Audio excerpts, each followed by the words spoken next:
This is Whaley, page 38. I'm going to set the metronome at 66.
Okay, let's talk our way through the etude. First things first, the tuning, G dominant chord, G, B, D, F.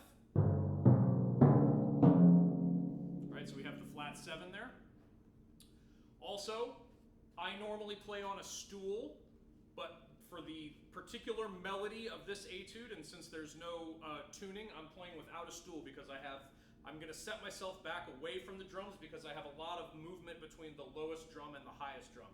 And so I want to make sure that I have enough body clearance and ability to move my trunk, right? So if I'm sitting on a stool, then I have a lot of restricted movement. So I'm going to stand back away from the drums for this etude. First things first, the most important thing is beating spots on the drums, especially on the high drum. You don't have a lot of time to look over, and you're going to tend to shoot too far into the drum and get a thuddy sound.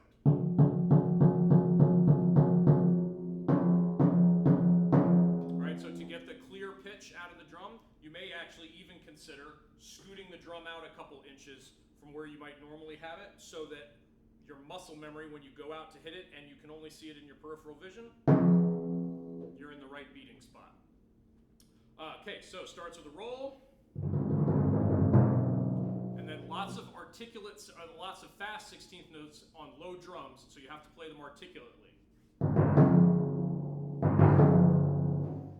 Remember on timpani, you want to avoid doubling whenever possible, so I'm not going to play left, left, right, even though that would be ergonomically much easier. I'm going to single. Then double stroke. I'm doing a double left here. You could do a double right. And then right, left, right again.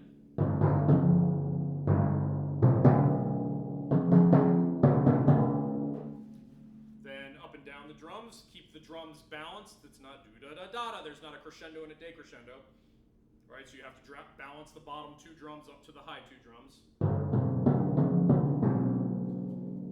Then we have a figure where we have 16th notes on the low drum, and we're going to have this a bunch in this piece, where we have 16th notes on the low drum and then a moving melody on the other 3 drums.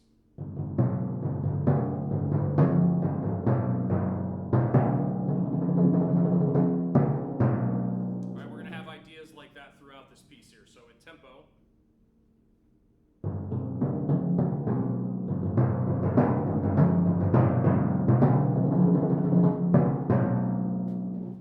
and notice here the first measure of the second line, you think the right hand after the F is going to come back to the D, but it skips and goes back down to the B. So you have B, D, F, B, not D.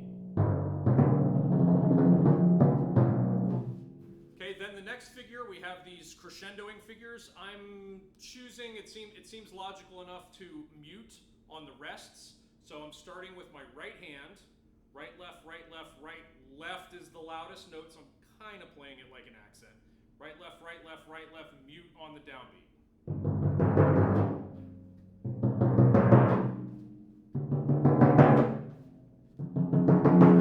Right, and make sure that your last left hand is the loudest note. Then in the next bar, then we take the idea all the way through with no mutes.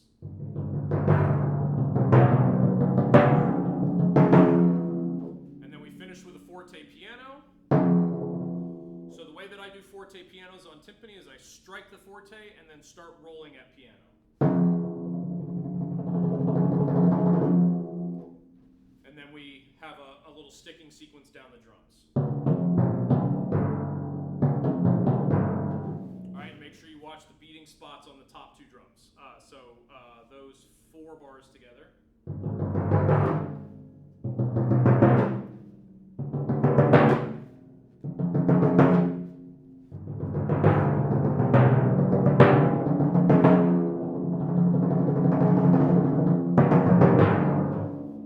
And that last lick is at forte. You could also do those first 2 bars of that phrase with no muting.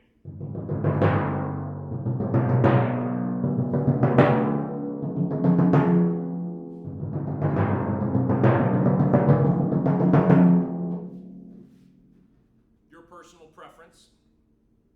Since there are rests there, I would prefer to mute. If it had been tied to a dotted quarter note, then I definitely would let those ring. Your choice there. Make an interpretation and then play it convincingly. Right, so we have the forte piano roll. And now we're back down on the low drum. Now we have sort of the low drum acting as a pedal tone. And we have alternating strokes that go up and down the drums. Again, there's a new melody here. Watch the beating spot on that high F.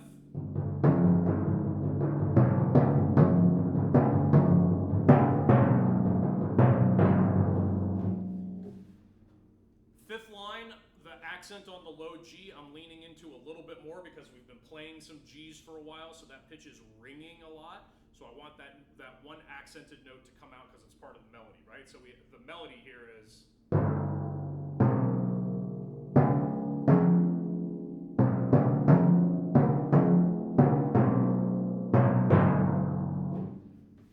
And then everything else is pedal tone, so that whole phrase.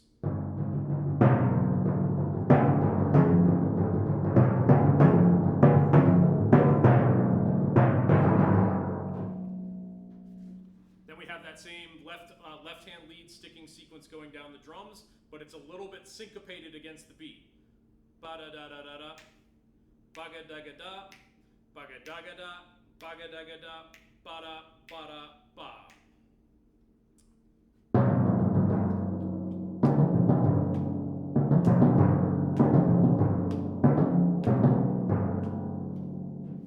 Right, so he's breaking the little cell apart. The little cell apart rhythmically. Then we have still diminuendoing.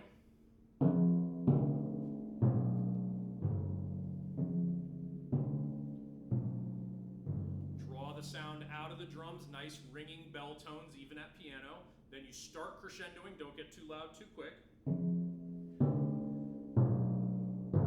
And then he starts reconstructing the little rundown lick.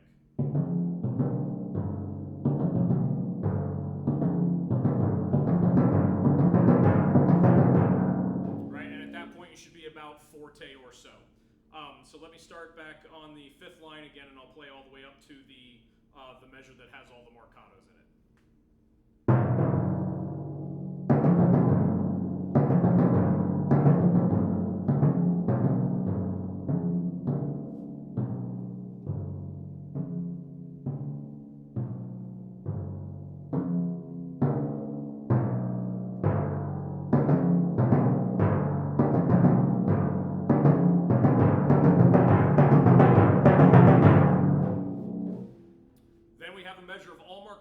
On the downbeat for the marcato D, I'm muting the G that's ringing.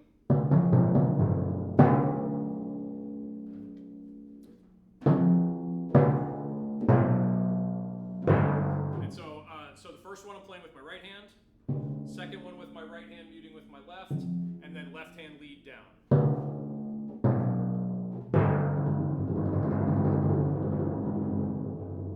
And you want the body of that roll to have fortissimo with a marcato, and then gradually go down to piano. Don't get too soft too quick. So those just a couple bars here.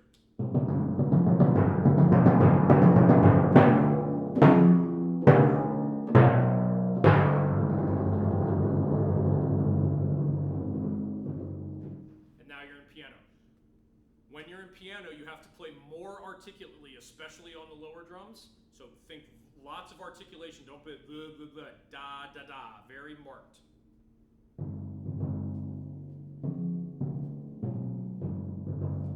Choose to mute some drums in here if you wanted to. I'm choosing to just let it all ring. It's pretty low, so things aren't ringing for too long.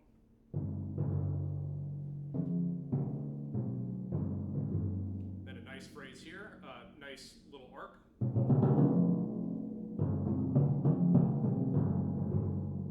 Okay, then a couple of downbeat rolls that end on accent, so you have to move quick to get from the G, especially the G to the D, to release on the D.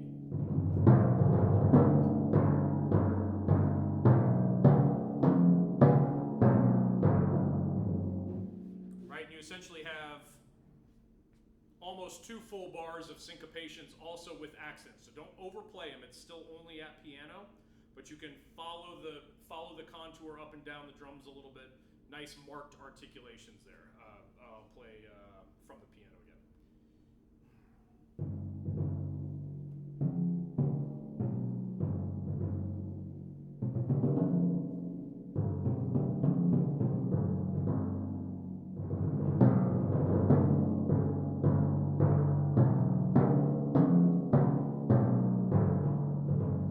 Then you have 2 G's in a row again. The first one's accented, the second one's not, so you have to articulate the second one. And now we're at the recap. And we're still at piano, but now we're going to start crescendoing up to the end.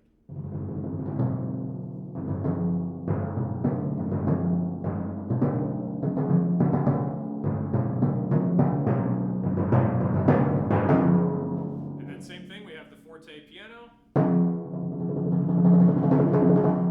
Run down. 3 notes on the low drum with an accent. And then what I'm choosing to do here is I'm going to mute the B and the F first, because those 2 notes are dissonant, the 2 most dissonant notes in the chord, so I'm going to get them out of the way first, and then I'm going to mute the G and the D at the same time.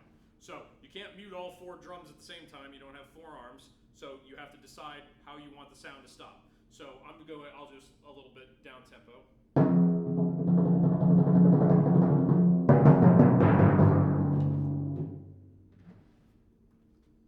And essentially I'm trying to get the sound off as quick as I can, but essentially it's by beat 3 of the next bar. So in tempo, the last line, ready and go.